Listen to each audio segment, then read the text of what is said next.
తల మీద చెయ్యి వేసి బొట్టు పెట్టినా, తాళి బొట్టు మెడను కట్టి బొట్టు పెట్టినా, తల మీద చెయ్యి వేసి బొట్టు పెట్టినా, తాళి బొట్టు మెడను కట్టి బొట్టు పెట్టినా, సన్ని కళ్ళు తొక్కినా సప్త పదులు మెట్టినా, సన్ని కళ్ళు తొక్కినా సప్త పదులు మెట్టినా, మనసు మనసు కలపడమే మంత్రం పరమార్థం.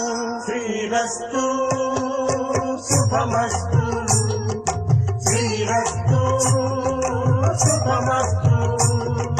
శ్రీకారం చుట్టుకుంది పెళ్లి పుస్తకం.